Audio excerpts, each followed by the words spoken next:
بسم اللہ الرحمن الرحیم۔ محترم ناظرین، السلام علیکم ورحمۃ اللہ وبرکاتہ۔ سینیٹر عرفان صدیقی کی مولانا فضل الرحمان صاحب دامت برکاتہ عالیہ سے ملاقات، خیریت دریافت کی۔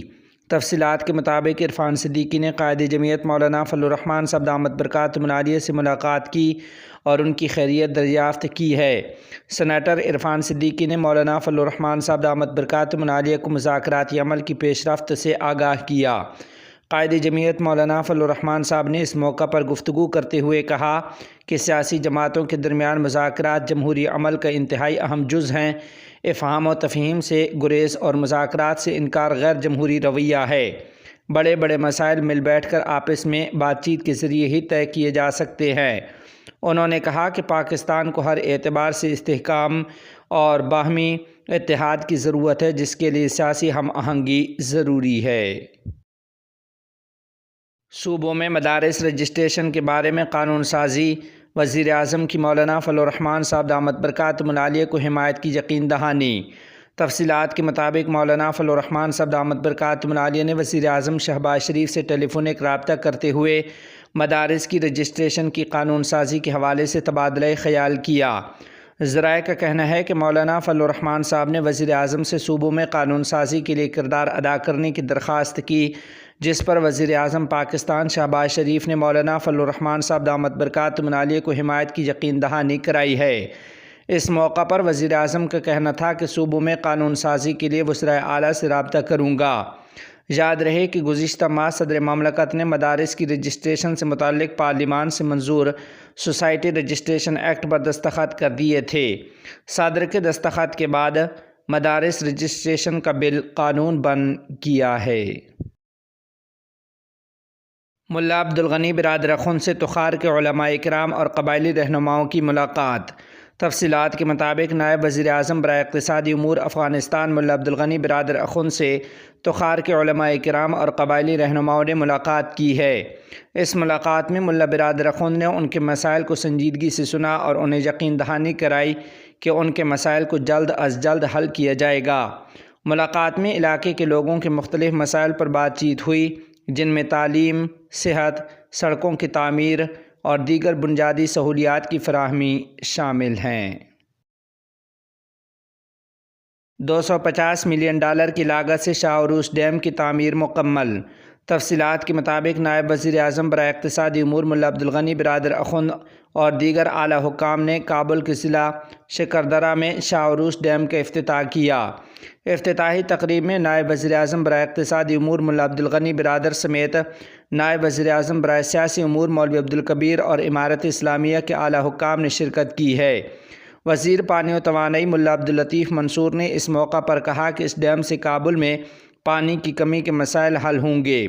وزیر پانی و توانائی نے مزید کہا کہ یہ ڈیم جو تقریباً $250 ملین کی لاگت سے تعمیر کیا گیا ہے، کابل کے 20,000 رہائشیوں کو پینے کے صاف پانی کی فراہمی کے ساتھ ساتھ 1750 ایکڑ زرعی زمین کو بھی سیراب کرے گا۔ نائب وزیر اعظم مولوی عبدالسلام حنفی سے امارت اسلامیہ کے سیاسی دفتر کے سربراہ کی ملاقات۔ تفصیلات کے مطابق نائب وزیر اعظم برائے انتظامی امور مولوی عبدالسلام حنفی سے قطر میں امارت اسلامیہ کے سیاسی دفتر کے سربراہ محمد سہیل شاہین نے ملاقات کی۔ اس ملاقات میں دفتر کی کارکردگی، منصوبوں اور بین الاقوامی تعلقات کے فروغ پر تبادلہ خیال کیا گیا۔ محمد سہیل شاہین نے کہا کہ دفتر امارت اسلامیہ کے مفادات کا دفاع کرنے اور مختلف ممالک کے ساتھ تعمیری تعلقات قائم رکھنے کی کوشش کر رہا ہے۔ مولوی عبدالسلام حنفی نے سیاسی دفتر کی کارکردگی کو سراہا اور باہمی احترام اور تعامل کی بنیاد پر دیگر ممالک کے ساتھ تعلقات کو مزید وسعت دینے پر زور دیا ہے۔ افغان وزیر داخلہ خلیفہ سراج الدین حقانی سے چینی سفیر کی ملاقات۔ تفصیلات کے مطابق افغانستان کے وزیر داخلہ خلیفہ سراج الدین حقانی سے چینی سفیر یاو شینگ نے ملاقات کی ہے۔ چینی سفیر سے ملاقات میں وزیر داخلہ خلیفہ سراج الدین حقانی نے واخان کوریڈور کی اسٹریٹجک اہمیت، تجارتی تعلقات کے فروغ اور مسافروں کے لیے پروازوں میں اضافے پر تبادلہ خیال کیا۔ اس ملاقات میں دونوں فریق نے دو طرفہ تعاون کو مضبوط بنانے اور عملی اقدامات اٹھانے کی ضرورت پر زور دیا ہے۔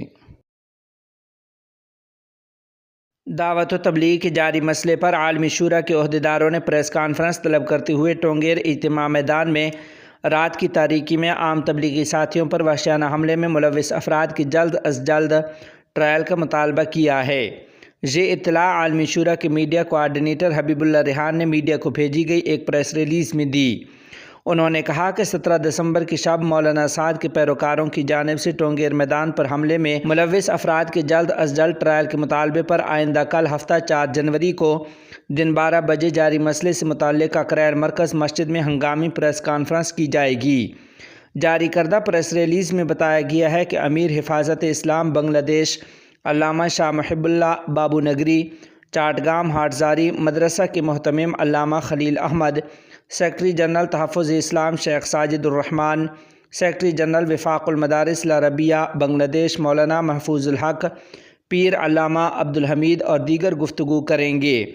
علاوہ ازیں پریس کانفرنس کے موقع پر مولانا بہاؤالدین زکریا، خطیب بنگال مولانا جنید الحبیب اور مولانا مامون الحق سمیت دیگر سرکردہ علماء بھی موجود رہیں گے۔ بنگلہ دیش غازی پور پولیس نے ٹونگی کے بسوا اجتماع میدان میں دونوں فریق کی پوزیشنوں پر لگائی گئی دفعہ 144 کو واپس لے لیا۔ تفصیلات کے مطابق جمعرات 2 جنوری کی شام غازی پور میٹروپولیٹن پولیس کمشنر ڈاکٹر ناظم کریم خان نے اس بات کی تصدیق کی ہے کہ اجتماع میدان پر پہلے سے جاری پابندیاں واپس لے لی گئی ہیں۔ G M P police commissioner doctor Nazim ul-Karim Khan کا دستخط شدہ ایک عوامی نوٹس بھی اس سلسلے میں وائرل کیا گیا ہے۔ امت مسلمہ کے قبلہ اول یعنی مسجد اقصی فلسطین کے امام شیخ علی عمر یعقوب عباسی 10 روزہ دورے پر بنگلہ دیش پہنچ گئے۔ آج جمعہ 3 جنوری کو وہ ڈھاکہ میں بیت المکرم قومی مسجد کے مشرقی صحن میں ایک اسلامی کانفرنس سے خطاب بھی کریں گے۔ متعلقہ ذمہ دار ذرائع نے بتایا کہ مسجد الاقصی کے امام یعقوب عباسی 29 دسمبر کو سلیٹ کے لندن میں مقیم تاجر مولانا فرید احمد خان کی دعوت پر ڈھاکہ تشریف لائے تھے۔ اپنے 10 روزہ دورے کے دوران وہ ڈھاکہ اور چاٹگام سمیت مختلف اضلاع میں محفلوں اور اسلامی کانفرنسز میں شرکت کریں گے۔ لندن میں مقیم تاجر مولانا فرید احمد خان نے بتایا کہ شیخ یعقوب عباسی 8 جنوری کو فلسطین واپس روانہ ہوں گے۔ شیخ علی عمر یعقوب عباسی اپنے ذاتی اقدام اور دعوت پر 2018 سے تقریباً ہر سال بنگلہ دیش تشریف لاتے رہے ہیں۔ شام کا پہلا سرکاری وفد سعودی عرب پہنچ گیا۔ تفصیلات کے مطابق شامی وزیر خارجہ کی سربراہی میں دمشق کی نئی انتظامیہ کا پہلا سرکاری وفد سعودی عرب پہنچ گیا ہے۔ ریاض پہنچنے والے شامی وفد کا استقبال سعودی عرب کے نائب وزیر خارجہ ولید بن عبدالکریم خلیجی نے کیا۔ شامی وفد میں وزیر خارجہ اسد الشیبانی، وزیر دفاع اور انٹیلیجنس چیف انس الخطاب شریک تھے۔ یہ شامی عبوری حکومت کے سرکاری وفد کا پہلا غیر ملکی دورہ ہے جس کی دعوت سعودی عرب کے وزیر خارجہ شہزادہ فیصل بن فرحان آل سعود نے دی تھی۔